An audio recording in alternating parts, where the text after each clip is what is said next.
ಇತ್ತೀಚಿನ ಸಂಚಿಕೆಗಳನ್ನು ಜಾಹೀರಾತಿನ ಕಿರಿಕಿರಿ ಇಲ್ಲದೆ ನೋಡಿ.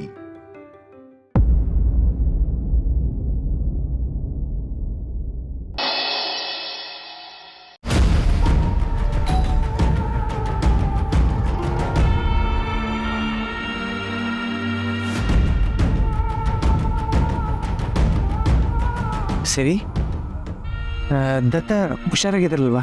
ಆಗಲೇ ಫೋನಲ್ಲೂ ಮಾತಾಡಿದ್ದೆ. RCB ಮ್ಯಾಚ್ ಗೆಲ್ತು ಅಂತ ಖುಷಿಯಾಗಿದ್ರು. ಹೇಳು ಸಿರಿ, ಎಲ್ಲರೂ ಆರಾಮಾಗಿದ್ದಾರೆ ಅಲ್ವಾ? ಅಂದ್ರೆ ಇವ್ರಿಗೆ ಡೌಟ್ ಕೂಡ ಬಂದಿಲ್ವಾ? ತಾತನ ಮೇಲಿನ ಕನ್ಸನ್ಗೆ ಹೀಗೆ ಓಡ್ಕೊಂಡು ಬಂದ್ರಲ್ಲ, ಪಾಪ. ಸರಿ, all okay? Yes Madhav sir, ನನ್ನ ಜೊತೆ ಬನ್ನಿ ಪ್ಲೀಸ್.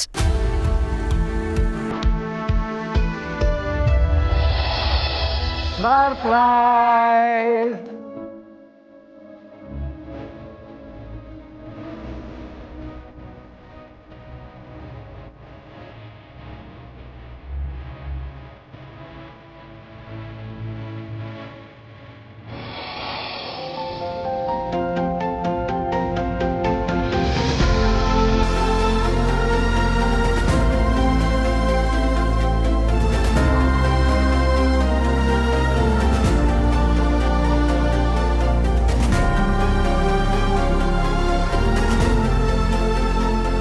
ಮಾವನ ಬರ್ತ್ಡೇಗೆ ಇವರೆಲ್ಲ ಇಷ್ಟು ಅರೇಂಜ್ ಮಾಡಿದಾರ. ಆದರೆ ಚಿಕ್ಕ ಮಾವನ ಆಕ್ಸಿಡೆಂಟ್ ಆದಮೇಲೆ ಮಾವ ಹುಟ್ಟಿದಬ್ಬ ಸೆಲೆಬ್ರೇಟ್ ಮಾಡ್ತಿಲ್ಲ ಅಂತ ಇವ್ರಿಗೆಲ್ಲ ಗೊತ್ತಿಲ್ವಾ? ಮಾವ ಇದನ್ನೆಲ್ಲ ಹೇಗೆ ತಗೋತಾರೋ?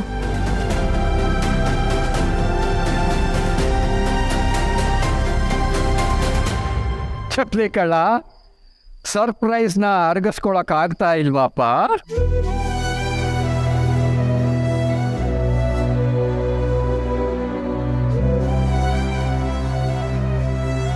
ಕಳೆದು ಹೋಗಿದ್ಯಾ? ಬಾ, ತುಳಸಿ ತನ್ನ ಕೈಯಾರ ಕೇಕ್ ಮಾಡಿದ್ದಾಳೆ, ಕಟ್ ಮಾಡು.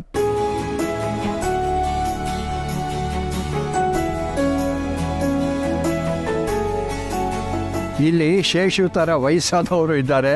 ನೀನಿನ್ನೂ ಲೇಟ್ ಮಾಡಿಬಿಟ್ರೆ ಅವನು ಅಲ್ಲೇ ಕುಸಿದು ಬಿದ್ದು ಹೋಗ್ತಾನೆ. ಮುಹೂರ್ತ ಚೆನ್ನಾಗಿದೆ, ಬಂದು ಕಟ್ ಮಾಡು.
ಇವನಿಗೇನಾಯ್ತು?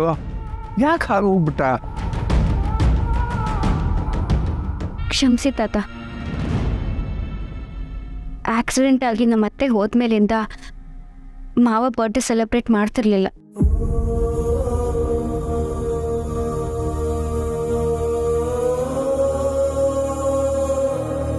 ನೀವು ನಂಬ್ತಿರೋ ಬಿಡ್ತಿರೋ, ಅವ್ರ ಬರ್ಡೇ ಯಾವಾಗ ಅಂತ ಯಾರಿಗೂ ಗೊತ್ತೇ ಇರಲಿಲ್ಲ. ಕೇಳಿದ್ರು ಅವ್ರು ಹೇಳ್ತಿರ್ಲಿಲ್ಲ.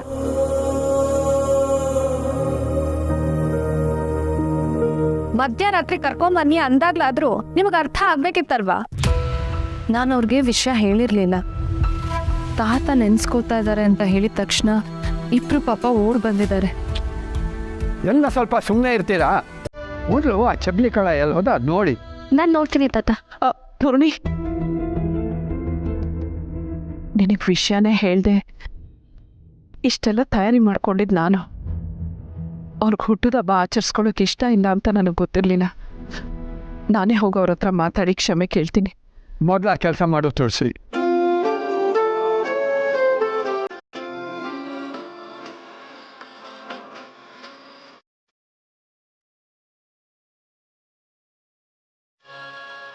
ಆಗ್ಬೇಕಾಗಿದ್ದೆ. ದೊಡ್ಡದಾಗಿ ಮಾಧವ್ ಸರ್ಗೆ ತಾವುಗಳೇ ಎಲ್ಲ ಅನ್ನೋ ಥರ ಮಧ್ಯರಾತ್ರಿ ಕರೆಸ್ಕೊಂಡ್ರು. ಆಯ್ತಲ್ಲ, ಮಂಗಳಾರತಿ.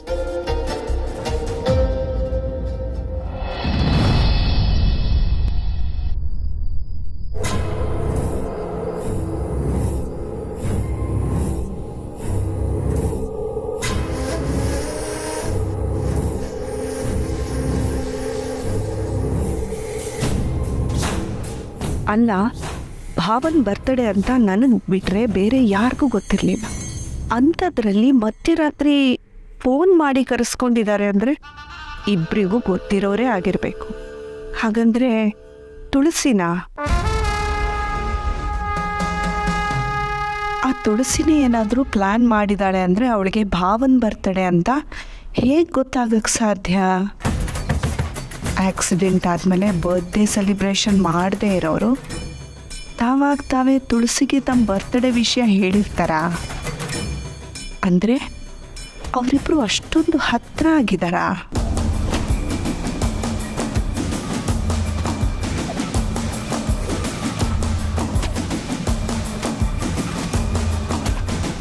ಚಿಕ್ಕಮ್ಮ, ಯಾಕೆ ಎಷ್ಟು ಟೆನ್ಷನ್ ಮಾಡ್ಕೊಂಡಿದ್ದೀರಾ? ಟೆನ್ಷನ್ ಅಲ್ಲದೆ ಏನವಿ? ಮಧ್ಯರಾತ್ರಿ ಇವಾಗ ಎಲ್ಲಿ ಹೋದ್ರೂ ಗೊತ್ತಾಗ್ತಿಲ್ಲ. ಇನ್ನು ಎಲ್ಲಿಗೆ ಹೋಗಿರ್ತಾರೆ ಚಿಕ್ಕಮ್ಮ? ಪೂರ್ಣಿಗೆ ಮಧ್ಯರಾತ್ರಿ ಏನಾದರೂ ತಿನ್ನಬೇಕು ಅನ್ಸಿರತ್ತೆ, ಅದಕ್ಕೆ ಕರ್ಕೊಂಡು ಹೋಗಿರ್ತಾರೆ. ಮೊದಲು ಇದೇ ಥರ ಹೋಗ್ತಿರ್ಲಿಲ್ವಾ? ಆದರೂ ಕೇಳ್ದೆ ಆ ಜವಾಬ್ದಾರಿ ನಿಮ್ಮ ಭಾವನ್ಗಿರಬೇಕಿತ್ತು ಚಿಕ್ಕಮ್ಮ. ಆದರೆ ಅವರಿಂದ ಅದು ಎಕ್ಸ್ಪೆಕ್ಟ್ ಮಾಡೋಕ್ಕಾಗತ್ತಾ? ಹಾಗೆಲ್ಲ ಹೇಳಬೇಡ ಅವಿ. ನೀನು ಅನ್ಕೊಂಡ ಹಾಗೆ ಏನಾದರೂ ತಿನ್ನಕ್ಕೆ ಹೋಗಿದ್ರೆ ಸರಿ, ಆದರೆ ಬೇರೆ ಏನಾದರೂ ಆತಂಕದ ವಿಷಯ ಇದ್ದರೆ ಅಂತ ನನ್ನ ಕನ್ಸರ್ನ್. ಹಾಗೇನು ಇರಲ್ಲ ಚಿಕ್ಕಮ್ಮ. ಇನ್ಫ್ಯಾಕ್ಟ್ ಹಾಗೇನಾದರೂ ಇರ್ತಿದ್ರೆ ಪೂರ್ಣಿ ನನಗೆ ಹೇಳಿರೋಳು. ಹೋಗಲಿ, ನೀನಾದರೂ ಫೋನ್ ಮಾಡಿ ವಿಚಾರಿಸಿ ನೋಡು. ಫೋನ್ ಮನೇಲೇ ಬಿಟ್ಟು ಹೋಗೋಳು ಚಿಕ್ಕಮ್ಮ. ಕಾಲ್ ಮಾಡಿದ್ರೆ ರೂಮಲ್ಲೇ ರಿಂಗ್ ಆಗ್ತಿದೆ. ಅಯ್ಯೋ ಹೌದಾ? ಹಾಗಾದರೆ ನಾನೇ ಭಾವನ್ ಕಾಲ್ ಮಾಡಲಾ? ಚಿಕ್ಕಮ್ಮ, ನೀವು ಅನ್ನೆಸರಿಯಾಗಿ ಟೆನ್ಷನ್ ಮಾಡ್ಕೊತಿದ್ದೀರಾ. ಸುಮ್ಮನೆ ನಿದ್ದೆ ಹಾಳು ಮಾಡ್ಕೋಬೇಡಿ, ಹೋಗಿ ರೆಸ್ಟ್ ಮಾಡಿ.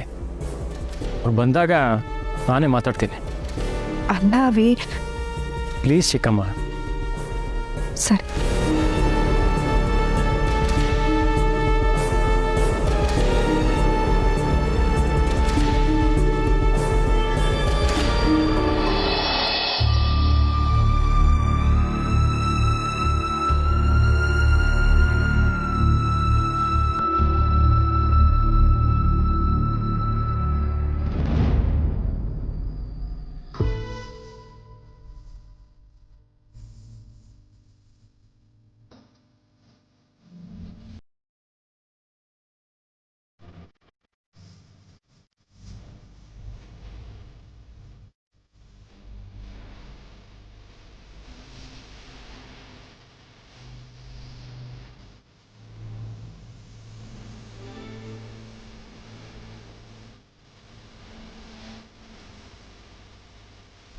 ದಯವಿಟ್ಟು ನನ್ನನ್ನು ಕ್ಷಮಿಸಿ ಮಾಧವ್ ಅವರೇ. ನಿಮ್ಮ ಮನ್ಸಿಗೆ ನಾನು ತುಂಬ ನೋವು ಮಾಡಿಬಿಟ್ಟೆ. ನೀವು ನಿಮ್ಮ ಹುಟ್ಟುಹಬ್ಬನ ಆಚರಿಸಲ್ಲ ಅಂತ ನನಗೆ ಗೊತ್ತಿರಲಿಲ್ಲ. ಕೆಫೆಯಲ್ಲಿದ್ದಾಗ ಅನಾಥಾಶ್ರಮದಿಂದ ಫೋನ್ ಬಂದಿತ್ತು. ಆಗಲೇ ನಿಮ್ಮ ಹುಟ್ಟುಹಬ್ಬ ಅಂತ ನನಗೆ ಗೊತ್ತಾಗಿದ್ದು. ಅದಕ್ಕೆ ಮಾವನವ್ರ ಹುಟ್ಟುಹಬ್ಬ ಆಚರಿಸ್ದಾಗೆ ನಿಮ್ಮ ಹುಟ್ಟುಹಬ್ಬನೂ ಆಚರಿಸಿದ್ರೆ ನಿಮಗೆ ಖುಷಿ ಆಗ್ಬೋದು ಅಂತ ಅಂದ್ಕೊಂಡೆ.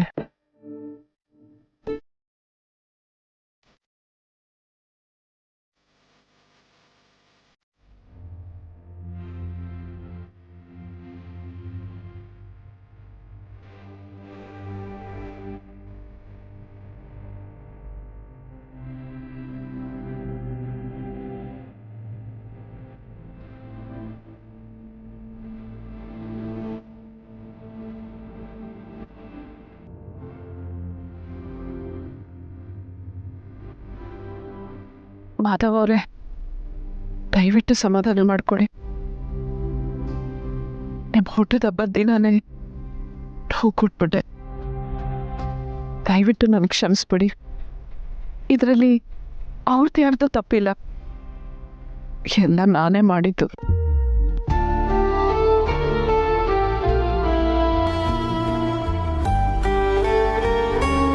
ಇನ್ಮೇಲೆ ಯಾವತ್ತೂ ಈ ಥರ ಆಗದೆ ಇದ್ದ ಹಾಗೆ ನೋಡ್ಕೋತೀನಿ. ನೀವು ಸಮಾಧಾನ ಮಾಡ್ಕೊಳ್ಳಿ.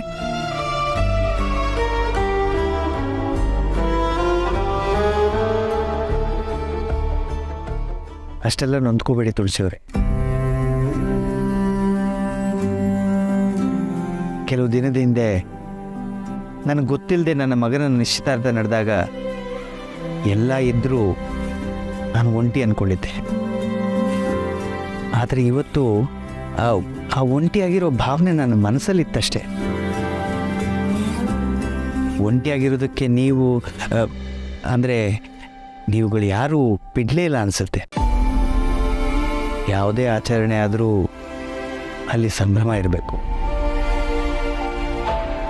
ಆದರೆ ಆ ಆಕ್ಸಿಡೆಂಟ್ ಆದಮೇಲೆ ನನ್ನ ಹುಟ್ಟುಹಬ್ಬನ ಸಂಭ್ರಮಿಸೋ ಮನಸ್ಸು ನನ್ನ ಕುಟುಂಬದಲ್ಲಿ ಯಾರಿಗೂ ಇರಲಿಲ್ಲ ಅನಿಸುತ್ತೆ. ಸಂಭ್ರಮ ಇಲ್ಲದೆ ತೋರಿಕೆಗೆ ಯಾಕೆ ಆಚರಿಸ್ಕೊಳ್ಬೇಕು ಅಂದ್ಕೊಳ್ತಿದ್ದೆ. ಆದರೆ ಇವತ್ತು ನೀವಿಷ್ಟು ಸಂಭ್ರಮದಿಂದ ಇಷ್ಟೆಲ್ಲ ಅರೇಂಜ್ ಮಾಡಿರೋದು ನೋಡಿದ್ರೆ ನನಗೇನು ಹೇಳಬೇಕು ಗೊತ್ತಾಗ್ತಿಲ್ಲ. ನನ್ನ ಜೊತೆ ನೀವೆಲ್ಲರೂ ಇದ್ದೀರಾ ಅನ್ನೋದೇ ದೊಡ್ಡ ಸಂಭ್ರಮ. ಅದಕ್ಕೆ ಕಣ್ಣೀರು ಬಂತು. ಎಲ್ಲರ ಎದುರಲ್ಲಿ ಕಣ್ಣೀರು ಹಾಕಕ್ಕೆ ಮುಜುಗರ ನೋಡಿ, ಅದಕ್ಕೆ ಇಲ್ಲಿ ಬಂದೆ.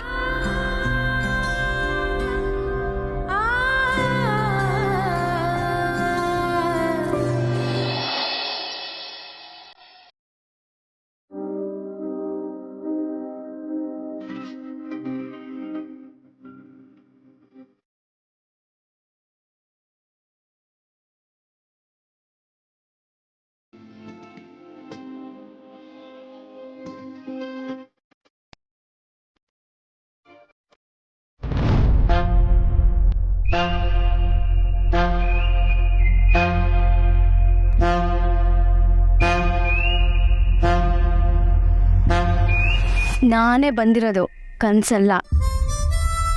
ನೀನು ಹೇಗೆ ಇಲ್ಲಿಗೆ ಬಂದೆ? ರೂ ಇಲ್ಲೇ ಮಲಗಿರಲಿಲ್ಲ, ಎಲ್ಲಿ ಹೋದ? ನೀನ್ ಗೊರ್ಕೆ ಹೊಡೆಯೋದು ಕೇಳಕ್ಕಾಗ್ದೆ ಬೇರೆ ಎಲ್ಲೋ ಹೋಗಿರ್ಬೇಕು.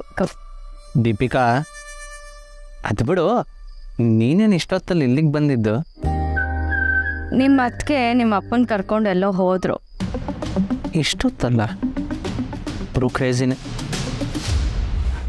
ಅದಕ್ಕೆ ರೂಮಲ್ಲಿಂದೆ ನಿಂಗೆ ಭಯ ಆಯಿತು, ಅದಕ್ಕೆ ಬಂದೆ ಅಲ್ಲ?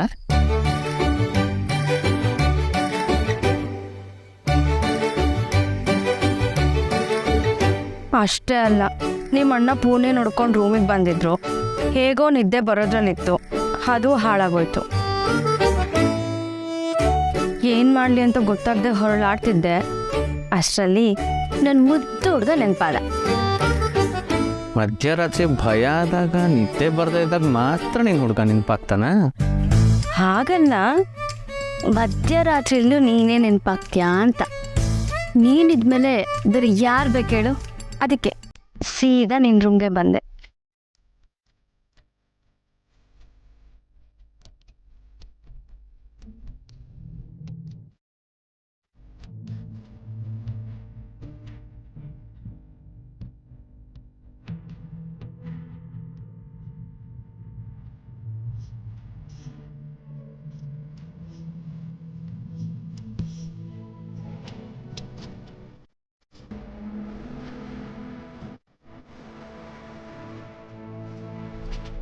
ಬೆನ್, ನಾವಿಬ್ರು ಮದುವೆ ಆಗ್ತಿರೋರು.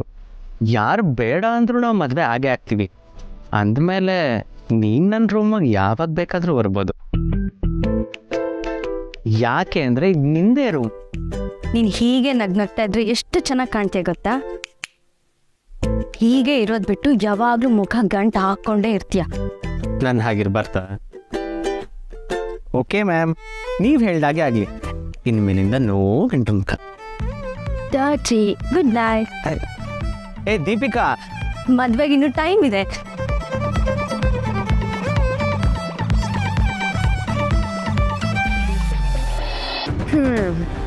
ಇನ್ನೇನು ಆಯ್ತಲ್ಲ ಪಾರ್ಟಿ, ಹೊರಡಲ್ವಾ? ಅತ್ತೆ ಚೋಟು ಬೇರೆ ಒಬ್ಬನೇ ಇರ್ತಾನೆ.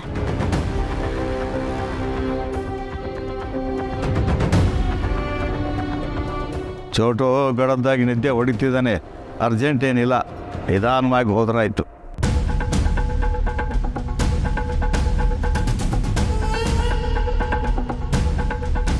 ಸಿರಿ, ಮಾಧವ್ ಸರ್ ಈ ಮನೆಗೆ ಬರೋದು, ನೀವು ಅವ್ರ ಮನೆಗೆ ಹೋಗೋದು, ಪಾರ್ಟಿ ಗೀಟಿ ಇವೆಲ್ಲ ಆಗ್ತಾನೇ ಇರುತ್ತೆ ಅನ್ಸುತ್ತೆ. ಹಾಗೇನಿಲ್ಲ, ಮಾಧವ್ ಸರು ಅಮ್ಮನ ಫ್ರೆಂಡು, ಪೂರ್ಣಿ ನನಗೆ ಫ್ರೆಂಡು. ಈ ಥರ ಏನಾದರೂ ಒಕೇಶನ್ ಇದ್ದಾಗ ಸಿಗ್ತಿರ್ತೀವಿ ಅಷ್ಟೆ. ಓ ಹೌದಾ? ಹಾಯ್, ನಾನು ಸಂಧ್ಯಾ ಅಂತ.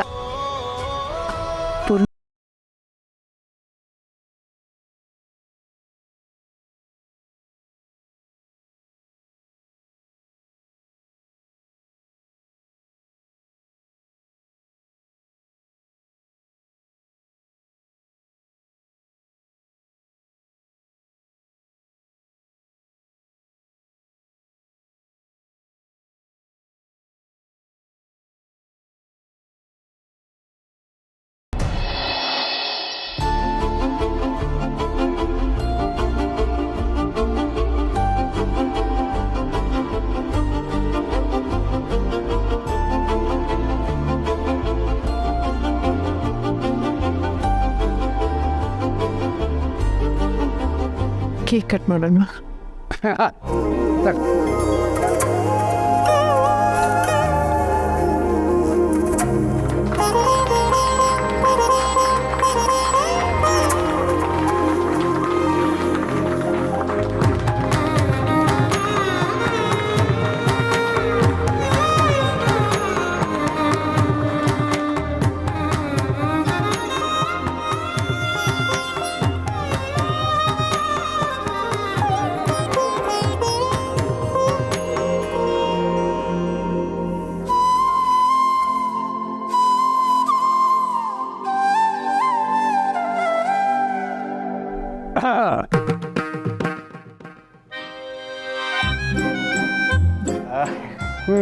ಸಾರಿ.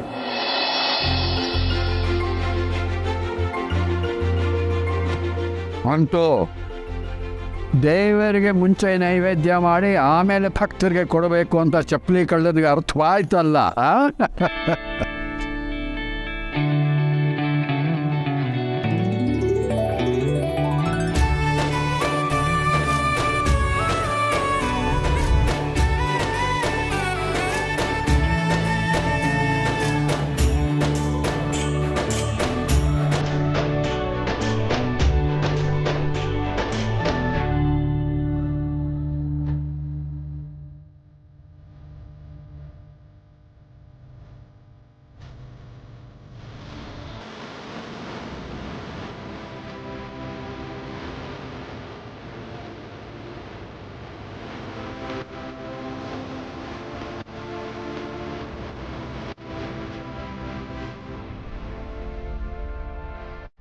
ಒಂದು ನಿಮಿಷ, ಗ್ರೂಪ್ ಫೋಟೋ ಇಲ್ಲದೆ ಕೇಕ್ ಕಟ್ಟಿಂಗ್ ಹೇಗೆ ಕಂಪ್ಲೀಟ್ ಆಗತ್ತೆ?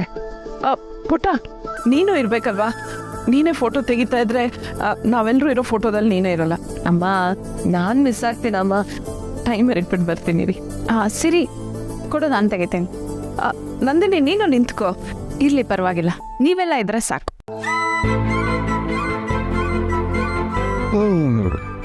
ರೂಪಕ್ಕೆ ಒಂದು ಒಳ್ಳೆ ಕೆಲಸ ಮಾಡ್ತಿದ್ದಾಳೆ.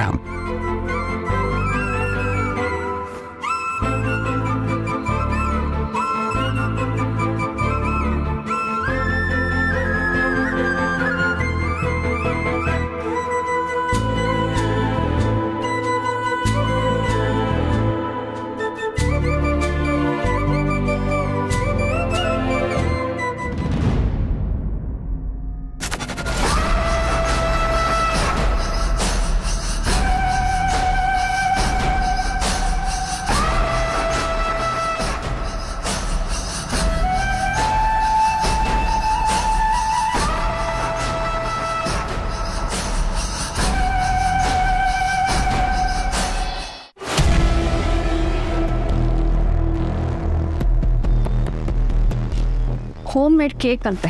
ಅಮ್ಮಂಗೆ ಬುದ್ಧಿ ಇಲ್ಲ, ಲಕ್ಷಣವಾಗಿ ಬೇಕರಿಯಿಂದ ತರಕ್ಕಾಗ್ತಿರ್ಲಿಲ್ವಾ? ಸಂಧ್ಯಾ, ನಿಮ್ಮ ಮನೇಲಿ ಎಲ್ಲ ಸೆಲೆಬ್ರೇಷನ್ ಮಾಡಲಿದ್ದಾರೆ, ನೀನು ಯಾಕೆ ಹಿಂಗಿದೆಯಾ? ನೀನು ಕೇಕ್ ಕಟ್ ಮಾಡಿದ ರೀತಿ ನೋಡಿದ್ರೇ ಗೊತ್ತಾಗ್ತಿದೆ ನಿನಗೆ ಕೋಪ ಬಂದಿದೆ ಅಂತ. ಇನ್ನೇನು, ಅಲ್ಲ, ಮಾಧವ್ ಸರು ಅಷ್ಟು ದೊಡ್ಡ ಸೆಲೆಬ್ರಿಟಿ. ಅವ್ರ ಬರ್ತ್ಡೇ ಸೆಲೆಬ್ರೇಟ್ ಮಾಡೋಷ್ಟು ಇವರೆಲ್ಲ ಕ್ಲೋಸ್ ಇದ್ದಾರೆ ಅಂದರೆ ಇವರಿಂದ ಅಡ್ವಾಂಟೇಜ್ ತಗೋಬೋದಿತ್ತಲ್ವಾ? ನಾನು 3 ಲಕ್ಷ ಕೇಳಿದ್ದಕ್ಕೆ ಇವರೆಲ್ಲ ಹೇಗೆ ಮಾಡಿಬಿಟ್ರು? ಅದನ್ನ ವಾಪಸ್ ಕೊಡು, ಸಾಲ ತಗೊಂಡಿದ್ಯಾ, ಅದನ್ನ ತೀರ್ಸೋಕೆ ಕೆಲ್ಸಕ್ಕೆ ಹೋಗು ಅಂತ ನಮ್ಮ ತಾತ ಎಷ್ಟೆಲ್ಲ ಇರಿಟೇಟ್ ಮಾಡಿದ್ರು ಅಂದರೆ ನನ್ನ ಜಾಗದಲ್ಲಿ ಬೇರೆ ಯಾರಾದರೂ ಇದ್ದಿದ್ದಿದ್ರೆ ಸತ್ತೇ ಹೋಗಿರೋರು. ಗೊತ್ತು ಕಣೆ, ನಿಮ್ಮ ಮನೇಲಿ ನಿಮ್ಮ ತಾತ ನಿಮ್ಮಮ್ಮ ಇಡೀ ಊರ್ನವ್ರಿಗೆಲ್ಲ ಒಳ್ಳೆಯವರು. ನಿನಗೆ ಮಾತ್ರ ಹಿಂಗೆ ಮಾಡ್ತಾರೆ ಅನ್ಸುತ್ತೆ. ಕರೆಕ್ಟಾಗಿ ಹೇಳ್ದೆ ನೋಡು. ನನಗೆ ಮಾಧವ್ ಸರು ಅಮ್ಮನ ಹತ್ರ ಇಷ್ಟೆಲ್ಲ ಕ್ಲೋಸ್ ಇದ್ದಾರೆ ಅಂತ ಗೊತ್ತಿದ್ದಿದ್ರೆ ಅವ್ರ ಹತ್ರನೇ ದುಡ್ಡು ಇಸ್ಕೊಡು ಅಂತ ಕೇಳಿರ್ತಿದ್ದೆ. ಸದ್ಯ ಅವರಿಬ್ರು ಕ್ಲೋಸ್ ಅಂತ ನಿನಗೂ ಗೊತ್ತಾಯ್ತಲ್ಲ. ಇರು, ನಿನಗೊಂದು ಇಂಟ್ರೆಸ್ಟಿಂಗ್ ವಿಷಯ ತೋರಿಸ್ತೀನಿ.